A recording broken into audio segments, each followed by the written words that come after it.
نحمده ونصلي ونسلم على رسوله الكريم اما بعد فاعوذ بالله من الشيطان الرجيم بسم الله الرحمن الرحيم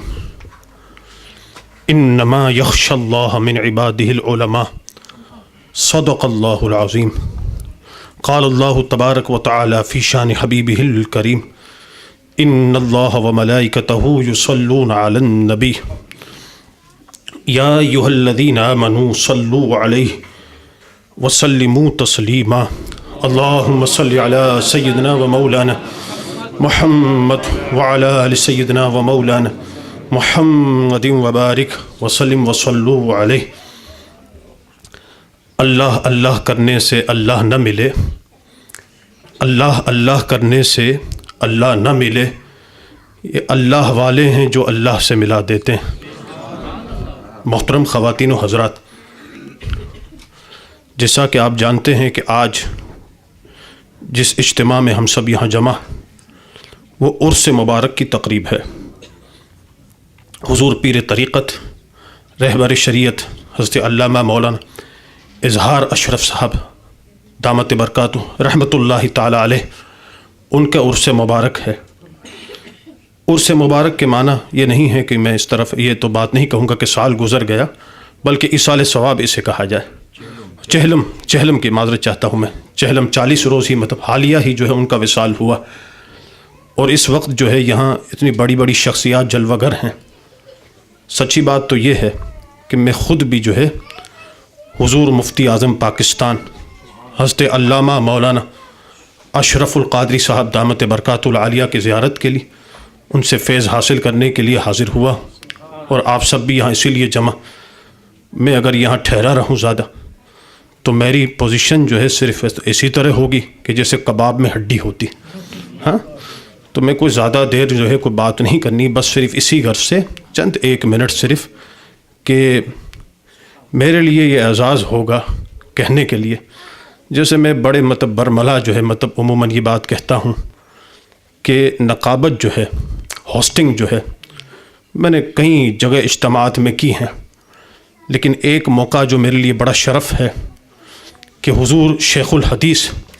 شیخ القرآن حضرت علامہ مولانا غلام علی اوقاڑوی صاحب رحمۃ اللہ علیہ،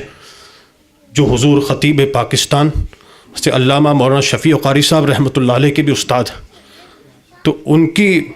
موجودگی میں جو میں نے نقابت کی، میں سمجھتا ہوں میرے لیے بڑا شرف تھا۔ تو آج میرے لیے بہت بڑی سعادت ہے، وہ بڑا اعزاز ہے کہ اتنی بڑی شخصیات کے سامنے صرف اس غرض سے، اس نیت سے کہ میری اصلاح ہو جائے، چند ایک گزارشات آپ کے سامنے پیش کر رہا ہوں۔ اللہ تعالیٰ کی بارگاہ میں دعا ہے کہ مجھے حق بیان کرنے کی توفیق عطا فرمائے، اور ان علماء اور بزرگوں کے فیض و برکات سے اللہ تعالیٰ ہم سب کو متمتع فرمائے۔ ورنہ حقیقت تو یہ ہے کہ سورج کے سامنے جو ہے چراغ جو ہے وہ جلا نہیں کرتے، تو یہ سورج ہے ماشاءاللہ۔ حضور قبلہ مفتی اعظم پاکستان حضرت علامہ مفتی اشرف القادری صاحب دامت برکاتہ العالیہ، آج اگر ہمیں ان کے زیارت کا شرف حاصل ہوا ہے تو یہ اپنے لیے بہت بڑا شرف سمجھے۔ کہیں آپ کو پتہ ہے دور تو ایسا ہے، مادہ پرستی کا دور ہے، کئی احباب جو ہیں ہمارے بڑے جو ہیں، بڑے افسوس کے ساتھ یہ کہنا پڑتا ہے کہ مصلحت کے شکار ہو جاتے ہیں، لیکن چند ایک ہمارے جید علماء ایسے ہیں کہ جو مصلحت کے شکار نہیں ہوئے، جب بھی بات ہوئی ہے حق کی تو ڈنکے کی چوٹ پہ کی ہے۔ ان علماء اور بزرگوں میں ایک نمایاں نام حضور مفتی اشرف القادری صاحب دامت برکاتہ العالیہ کا، وہ شخصیت ہمارے درمیان جلوہ گر ہیں۔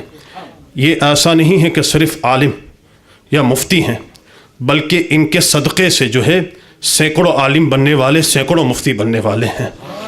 اور آپ کے علم میں یہ بات بھی ہوگی، پاکستان گجرات میں حضرت صاحب نے جو ایک شاندار مطلب جو ہے ایک عمارت اس حوالے سے کہ اس میں سینکڑوں طلباء جو ہے وہ علماء جو ہے وہ تیار کیے جائیں، اس کے لیے بھی حضرت صاحب کوشاں ہیں۔ ہم ہالینڈ والوں کے لیے خاص مطلب دعائیں حضرت صاحب کے لیے، اللہ تعالیٰ ان کے مشن کو پائے تکمیل تک پہنچائے۔ میں صرف ایک بات کر کے بس اجازت چاہوں گا، چونکہ ہمارا یہ ایمان کہ جو اللہ والے،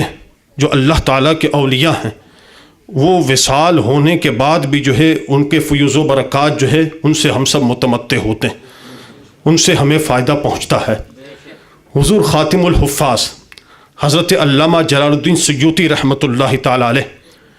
جو 10ویں صدی کے بزرگ گزرے ہیں، اپنی کتاب شرح الصدور فی اہل الموت والقبور اس میں یہ واقعہ نقل کیا ہے۔ فرماتے ہیں کہ ایک مرتبہ ایسا ہوا کہ ایک اللہ تعالیٰ کی ولیہ کا جو ہے وہ جنازہ ہوا، اللہ تعالیٰ کی نیک بندی ولیہ، اس کا جنازہ ہوا۔ اچھا، کسی اللہ کے نیک بندے کا جنازہ ہو اور اس کے جو جنازے پڑھنے والے لوگ ہیں، حدیث مبارکہ جو ہے اس پہ دال ہے، گواہ کہ میت نیک ہو، پڑھنے والے گناہ گار ہوں تو جو پڑھنے والے اللہ تعالیٰ ان کو بخش دے گا۔ تو اب وہ اللہ کی ولیہ اس کا جنازہ ادا کیا گیا۔ جتنے پڑھنے والے لوگ تھے اس میں سے ایک کفن چور تھا، ایک ایسا آدمی جو کفن چور۔ اچھا، جب دیکھ لیا سارا کچھ، جنازہ ہو گیا، جہاں دیکھا انہیں اللہ کی ولیہ کو دفنایا گیا، بالآخر اس نے طے کیا کہ بعد کو آ کے جو ہے اس قبر میں ہاتھ ڈال کے جو ہے کفن میں چوری کر لوں گا۔ اس نے کیا کیا، جب دیکھا کہ لوگ سارے چلے گئے، موقع دیکھ کے جو ہے وہ کفن جو ہے مطلب چوری کرنے کے لیے اس نے قبر میں جو ہے وہ ہاتھ ڈالا۔ اس سے وہ لوگ سبق لیں کہ جو کہتے ہیں معاذ اللہ کہ جو دنیا سے چلا گیا وہ کچھ نہیں کر سکتا، استغفر اللہ، ورنہ تاریخ گواہ ہیں، صدیاں گزرنے بعد بھی جو ہے ایسے ایسے واقعات ہیں کہ ان کا جسم جو ہے ایسا تر و تازہ ہے جیسے ابھی ابھی انہیں دفنایا گیا۔ ہاں، تاریخ تو اس پہ گواہ۔ اب میں عرض یہ کر رہا ہوں کہ جب وہ ہاتھ ڈالا اس نے قبر میں، تو آپ دیکھیں چونکہ وہ اللہ کی ولیہ تھی،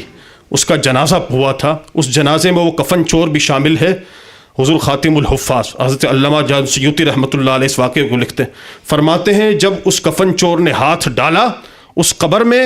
تو اس قبر سے جو ہے اللہ تعالیٰ کی ولیہ کی طرف سے یہ آواز آئی، ارے تجھے کیا ہو گیا ہے کہ جنتی ہو کے جنتی کا کفن چرا رہا ہے؟ تو نے جنازہ پڑھا تھا میرا، اللہ نے تجھے بخش دیا، تجھے بھی جنتی کر دیا، تجھے کیا ہو گیا کہ جنتی ہو کے جنتی کا کفن چرا رہا ہے؟ اس میں کوئی شک و شبہ نہیں ہے کہ اللہ تعالیٰ کے جو نیک بند اللہ تعالیٰ کے ولی ہیں ان کے فیوز و برکات جو ہیں دنیا میں بھی، ان کے وصال کے بعد بھی جو ہے وہ تقسیم ہوتے ہیں۔ الحمدللہ ہم اس سے حصہ لینے والے ہیں، اور ماشاءاللہ یہاں جو ہے بڑے بڑے جید علماء جلوہ گر ہیں، حضرت خطیب فصیح اللسان حضرت مولانا اسرار الحق صاحب دامت برکات حضور، مقرر شعلہ بیاں حضرت علامہ مولانا عبدالغفار صاحب، اور کئی ہستیاں یہاں جلوہ گر ہیں۔ یہ میں نے بڑی جرت کی ہے جو میں بول گیا، بہرحال جو بھی ہیں کلمات اللہ تعالیٰ سے قبول فرمائیں۔ دعاؤں کے لیے درخواست ہے، یہ بزرگ جو ہے دعاؤں میں ہمیں یاد رکھیں، اللہ تعالیٰ ان بزرگوں کو سلامت رکھے۔ وما علینا الا البلاغ۔